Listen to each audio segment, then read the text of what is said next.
กบมันบ่รู้สึกใครจะรู้ว่าตัวเองจะต้านเวลาไหนล่ะคะไม่รู้สิมันก็ไม่รู้เหมือนกันไม่รู้ว่าจะไปเวลาไหนเนาะเรื่องนี้มันแขนคอเราทุกวันอยู่แล้วใช่ไหมเดี๋ยวแป๊บนึงนะเดี๋ยวหนูมาถ้าวันหนึ่งเธอไม่เห็นเราแล้วพี่แม็กจะคิดถึงไหมเนาะวันไหนวันหนึ่งพี่แม็กไม่เห็นหนูแล้วหนูไม่รู้ว่าหนูจะได้ลาหรือเปล่า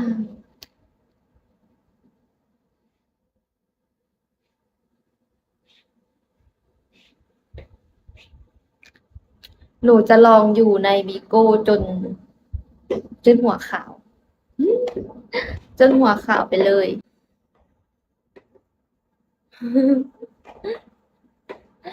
โอ๊ยพี่คนนี้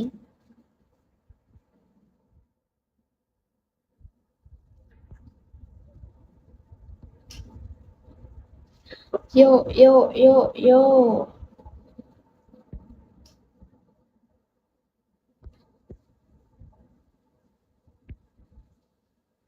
มีพี่คนลาวคนหนึ่งวันที่ห่อเข้าประดับดินนั่นแหละเรื่องนี้แบบฟังแล้วแบบขนลุกมากฟังแล้วขนลุกมากอืมคนลุกจริงจังมากอยู่คนเดียวไม่น่าไปดูเลยอะไรประมาณนี้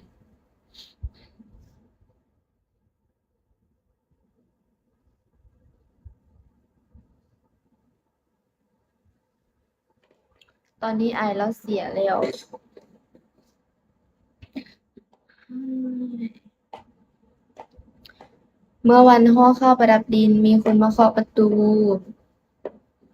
แล้วพี่เขาไม่ได้เปิดมั้งเปิดหรือไม่เปิดนี่แหละเพราะว่าตามที่เขาเล่ามาเขาบอกว่าไอ้คนนั้นไปถ่ายคอนเทนต์เกาจิสวัสดีค่ะไอ้คนนั้นได้ไปถ่ายคอนเทนต์เด้อืมไปถ่ายคอนเทนต์ในหนองบัวแล้วอืมแม่หมายไรเห็นแม่หมายไรเห็นเลยอยากได้เล่าก็เลยนำเราเมื่อก็เลยนำเราเมื่อแล้ววันนี้ตกกลางคืนมาไปเคาะประตูวัน3-4เทื่อนี่แหละแต่อันนี้บ่ฮู้ว่าเราได้เปิดบ่หรือเราบ่ได้เปิดแล้วเราก็บอกว่าเดี๋ยวสิใส่บาตรไปให้เด้อหยังประมาณนี้แหละแล้วตอนประมาณ3 โมงคือตี 3แหละตี 3ตี 4แล้วแม่เราไปปลุกไปยายหอเขาวจิเรียบร้อยแล้วพอดีแหละเขาตอนนั้นแหละพี่ใหม่ๆก็อยากได้ผัวคือกันเดะล่ะเว้าซื่อๆเด้อบ่ลิ้นนำ ก็คือหมอดูเพิ่นบอกว่าตอนนี้ยังต่อสู้กันอยู่ตอนที่เราบ่ทันเสียนั่นแหละยังต่อสู้กันแต่ว่าน่าจะบ่แพ้ที่บอกน่าจะจิตอ่อนมากเกินไปอะไรประมาณนี้แล้วสบายดีไอ้วานแล้วเขาเลยบอกว่าพ่อแม่เราไปเบิ่งหมอดูเลยบอกว่า6 โมงแลงสิมาส่งคืนคันคันเห็นคันว่าเราตื่นมาก็แปลว่าส่งคันเราบ่ตื่นมาก็แปลว่าบ่ได้ส่งสรุปแล้วก็คือบ่ได้ส่งรู้ทั้งรู้ว่าสู้ไม่ไหวอืมก็นั่นแหละที่สู้ไม่ไหวแต่ว่าหมอดูเพิ่นบอกว่ายังต่อสู้กันอยู่ประมาณนี้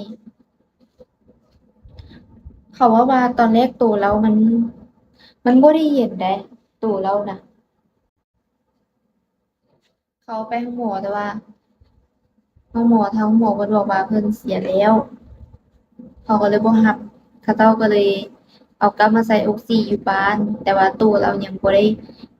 เย็นตอนนั้นน่ะจนค่ำนะที่บอกเขาบอกว่าตู้เราจนเริ่มเย็น ก็ไม่อยู่แล้วอุ๊ยขนลุกอะว่าแล้วขนลุกไม่เล่นนะไม่เล่นนะ